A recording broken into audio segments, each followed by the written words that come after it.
So I'm going to make the side table out of cedar, and the first step is to build the leg. The legs need to be 33 1/8 long.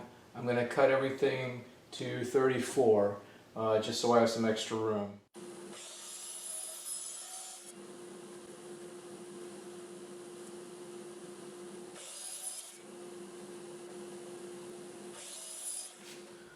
So we need to figure out the middle of these boards to cut our legs out of. And, oops.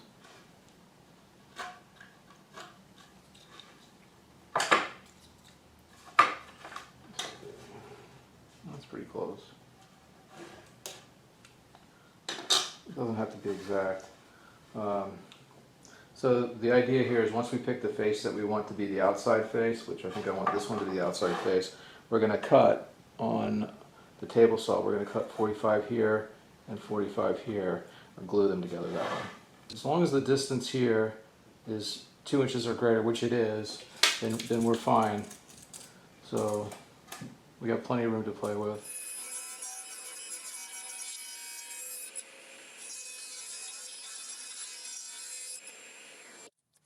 I don't want to cover the entire edge with the tape, then I won't be able to see if the joint is closing up. So I'm just going to put it in like 3 places. This way I can see the top and make sure that's connected well. I can see this entire edge here.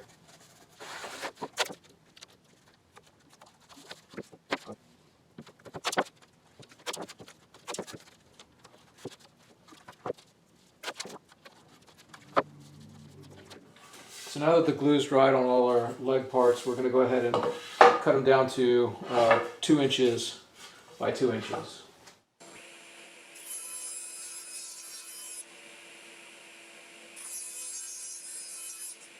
Now we can square off the bottom of each of the legs.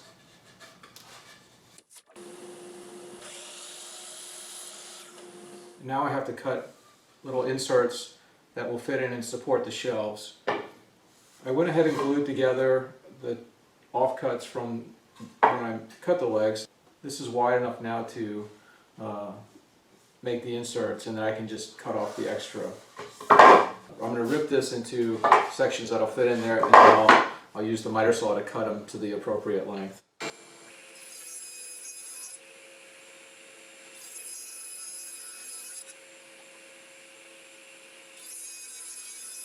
The first filler piece needs to be cut at 4 inches. And really the key thing is it doesn't have to be exactly 4 inches, but they all have to be exactly the same. And the bottom needs to be square, because we're going to rely on that for our shelf offset. I've already cut these, and they're all square.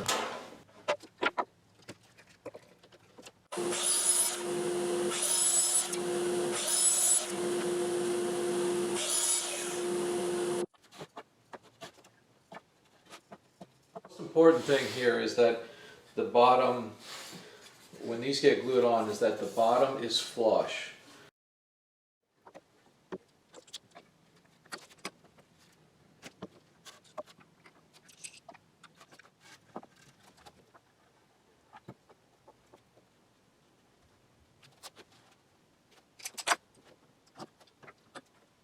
So while we're waiting for the legs to dry, now's a good time to go ahead and cut the planks that we need for the shelf. And we need, there's 2 shelves on this, so there's 5 3.5 inch boards that we need for each shelf. So it's a total of 10, and they're 19 3/4 inches long.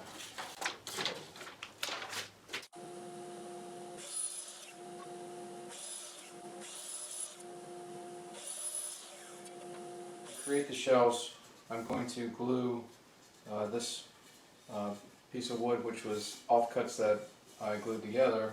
I'm going to glue that to the bottom of these planks. Now I want a 1/16 inch gap between them, so it's about what these popsicle sticks are, and so I'm just going to put these in when I glue it up. I want the top to look like this. So I'll have to flip it upside down, and in addition to glue on this, I'm also going to dowel, put 2 dowels in each of the boards.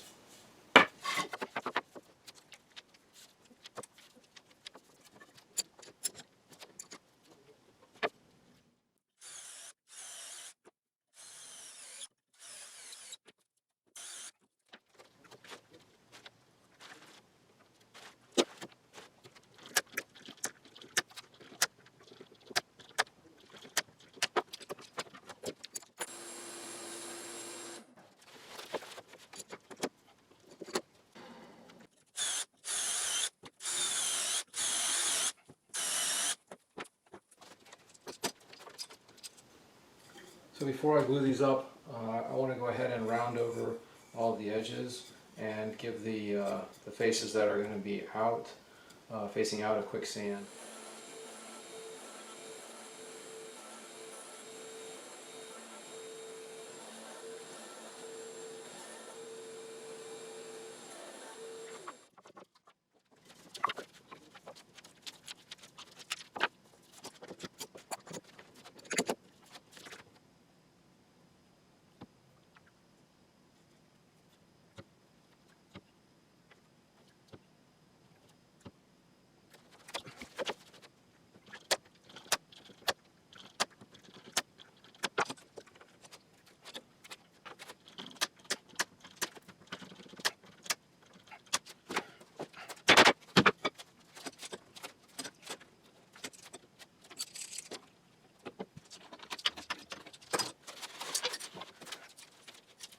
Our glue is dry on our second shelf. We just need to take off the clamps and cut off the extra dowel pieces.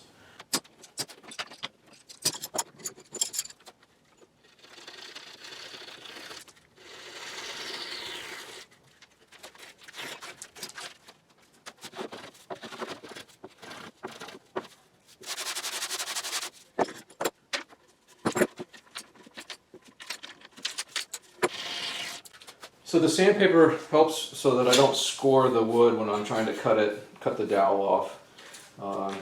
And then I'm just going to clean up the little bit that's left with my block plane. And then I have 120 grit sandpaper with this oak block, and I'll just sand that just to completely bring it down so that it's all level. So I'll just give the top a quick sand. So I have a couple of pieces of scrap that I'm going to attach to the bottom of the shelf, just like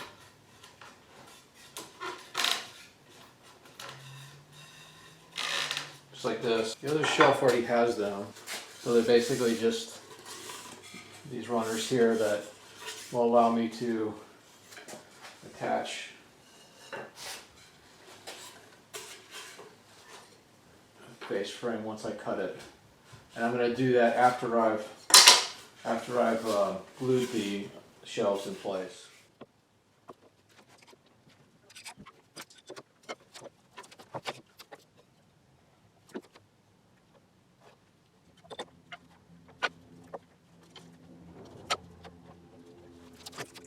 The tabletop's made out of 3 and 3.5 inch boards, and there's a center section, and then there's a perimeter. The center section is 5 of the 3-inch boards, and so I'm going to do those first and glue them up, and then I'll glue the perimeter on the outside.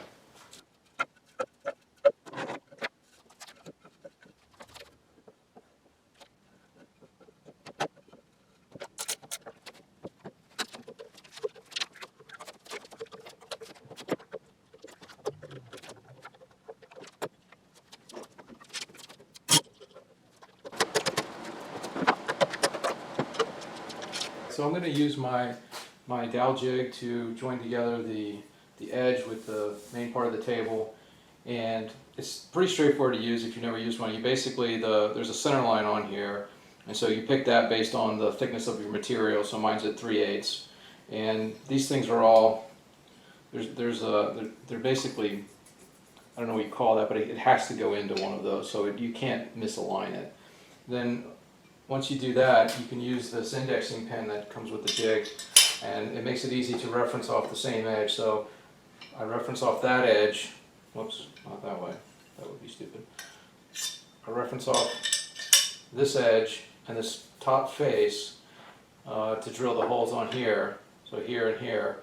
Then I can, because this thing is precise, I can just go ahead and reference off the top face and also the edge here and drill these 2 holes here. And then those 2 will basically join it with here, and I'll just proceed down, and I'll use the indexing pen as I go to offset it the right amount.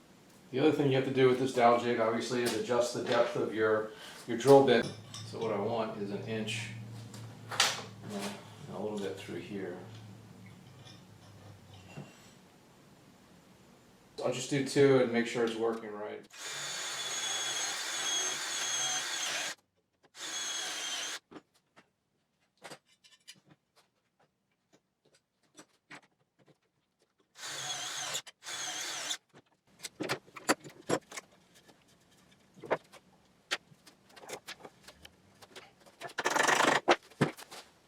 So that looks pretty good. Now what I'd like to do is reference off of this and see if I can't get close to the middle, which I can.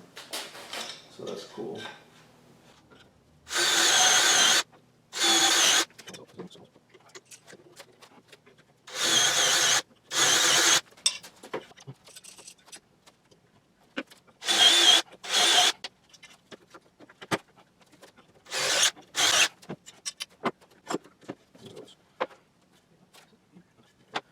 I'm just going to try gluing up one side at a time. I don't want the stress of trying to get it all together all at once.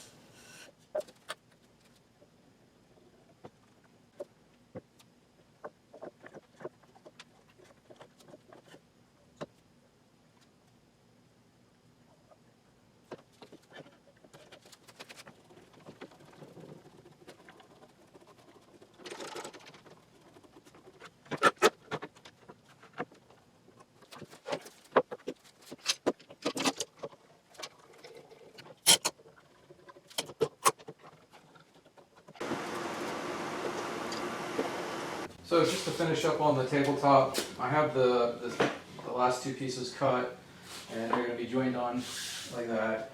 I'm going to go ahead and do dowels for these 2 for the end grain here. I'm not going to really worry about it. I might put 1 in the middle just for alignment, or maybe 2 in the middle for alignment, but I'm just going to put 2 on each of the end pieces.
So I'm going to use this 1.5 inch boards to attach the tabletop, or fit the tabletop in to the legs, and they're basically going to, so if you imagine them up here,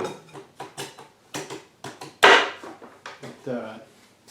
And so these are going to be cut down to be the same width, so this will be 1.5. That'll sit up here, and the tabletop will be attached to these, so it'll be able to just fit in to here, and then I can, I'm going to have dowels that will basically attach the shelves and then also the tabletop. So these are 3/4 of an inch. The dowels are 1.5 inches, so I've set this to go into this piece of wood 3/4 of an inch.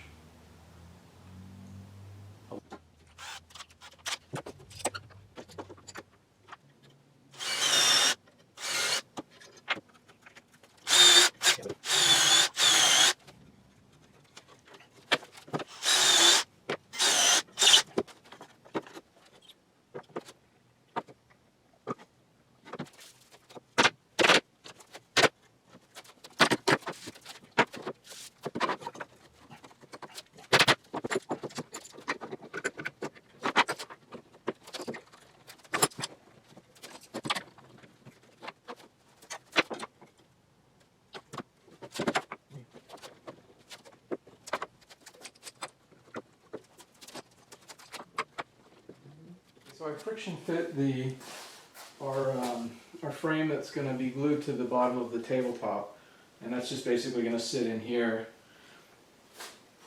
I've also cut these little pieces that will make lining up the tabletop easy when I go to put it on. So I'll run a bead of glue around the top, and I'll have these fastened onto the tabletop, and I should be able to just plop it in. What I don't want to have any glue near these edges, because I don't want to glue the tabletop to the legs.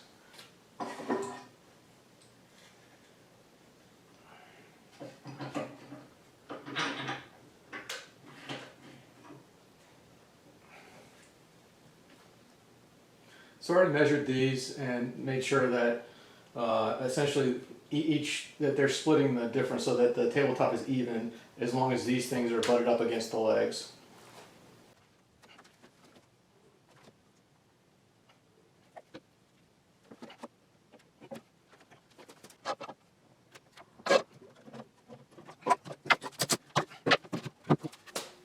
I cut all the blocks that go into the legs, and now it's time to get them glued up.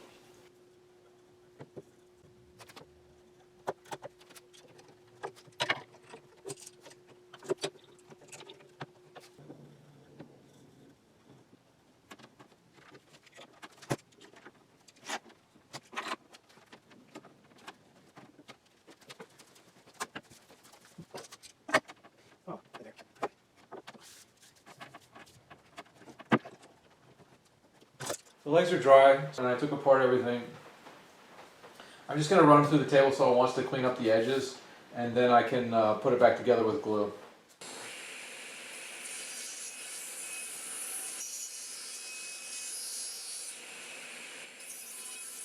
So I'm going to sand down the legs and finish these before I reassemble everything, just because it's just going to be easier to do right now. And so I've got 150 grit sandpaper on this guy. I've got 220, and I have my little block plane that I'm going to use to take the edges off.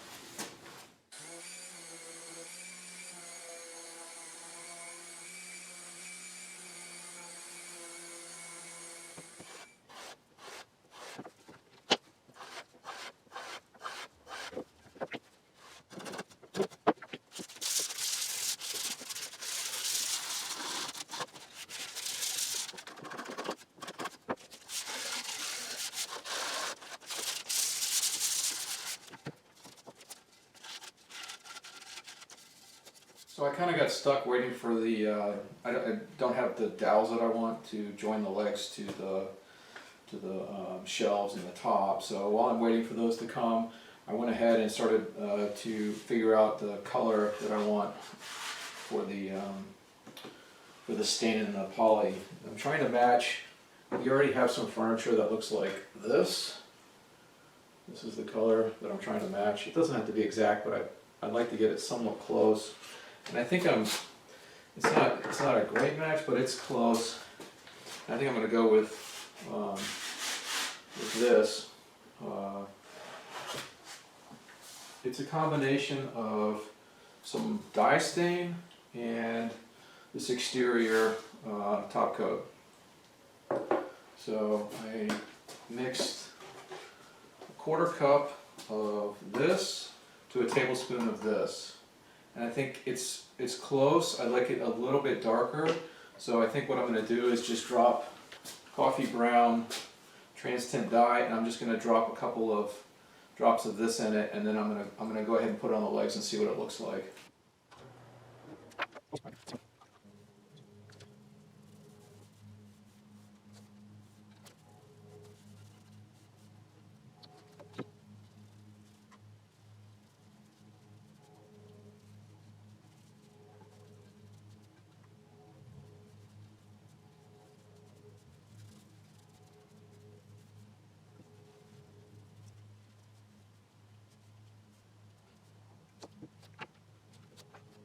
So our legs are dry, and I'm going to go ahead and glue the shelves in.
I'm adding dowels to the side table.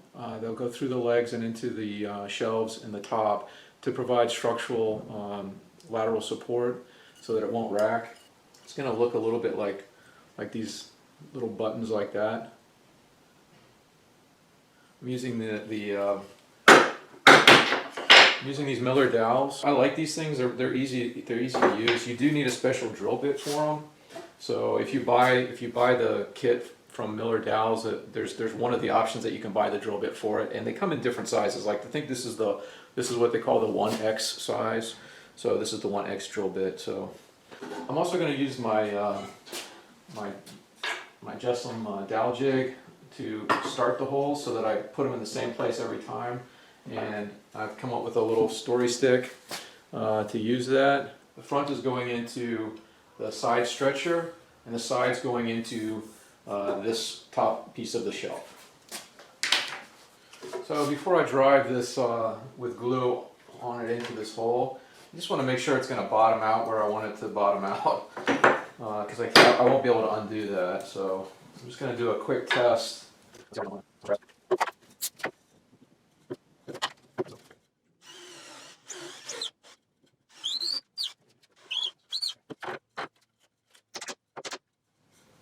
Yeah, that's kind of like where I want it, so that'll work just fine. The key thing is though, unfortunately I have to sand the dowel heads because out of the way that you get them,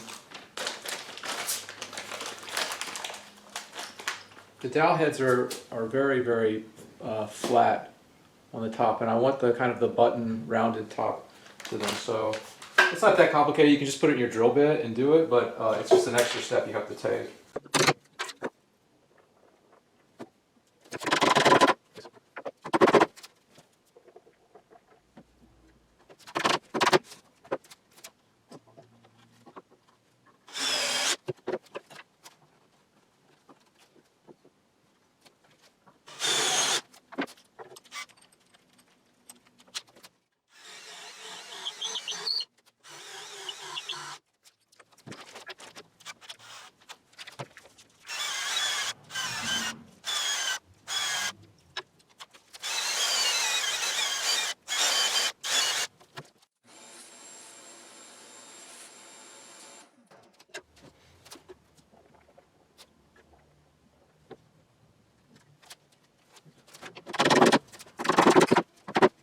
So it's definitely worth noting that when you're going, and the whole point of using this jig was to allow me to do it quickly, but there is definitely an order of operations here, and once you put these in, which obviously didn't occur to me, you can't reference off this face any longer because you have these things jutting out. So this doesn't do any good. So, but what you can do is you can just change the reference so that you're referencing off.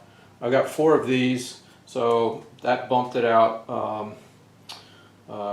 half an inch, no, a quarter of an inch. Each 2 of them is an eighth, so a quarter of an inch. So I move this to further away by quarter of an inch, and then I put these on this so that they stick out above that, and it's I know that distance, and then I can go ahead and reference just like I did before.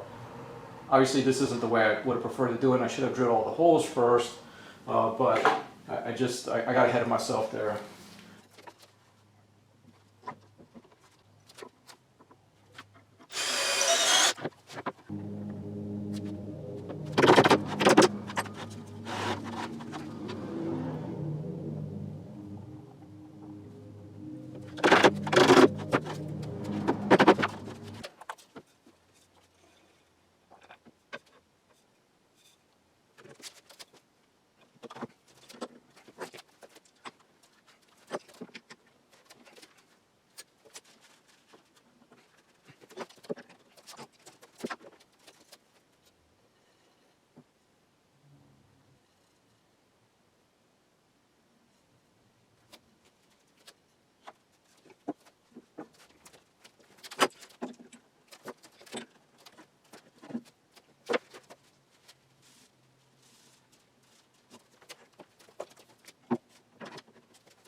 So I have one top coat of the stain polyurethane, or actually dye polyurethane mix on this table.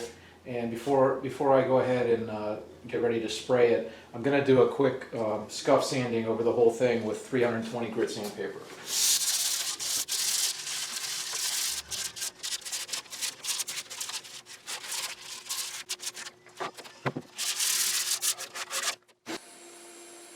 I put the first coat on.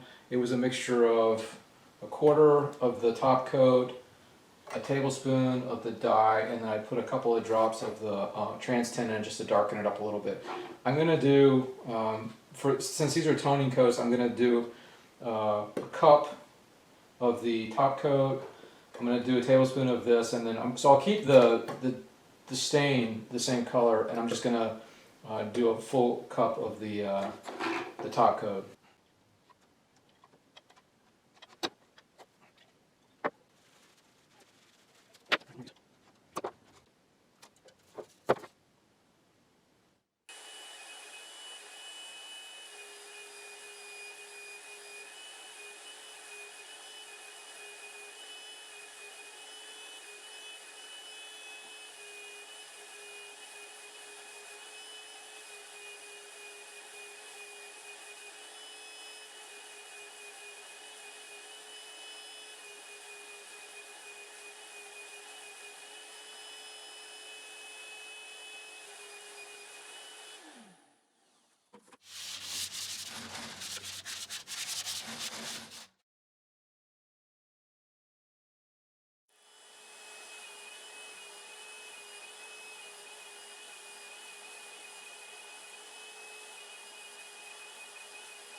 Very light, just with the weight of your hand on the sandpaper, and 320 grit. You definitely don't want to be, since we're mixing the dye, the stain, in with the top coat, we're kind of getting this layered effect, and it adds a lot of depth to the color and to the finish, but what you don't want to do is take off too much in one little area. So just by scuff sanding, it allows the next layer of polyurethane to get a really good grip, or the next layer of urethane to get a really good grip, and you also don't take off the depth that you're building up over multiple coats of the toning.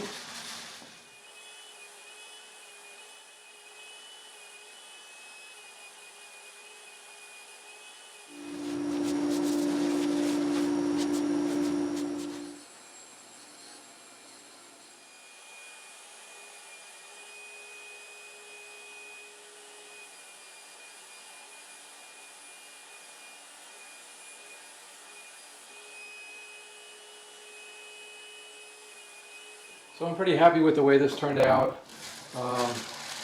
The finish looks good. On the top it has, I think all told, about 5 coats of the general finish is 450 exterior polyurethane or urethane, and the bottom sides and the legs probably have 3 coats, maybe 4 on the legs and maybe 3 on the bottom.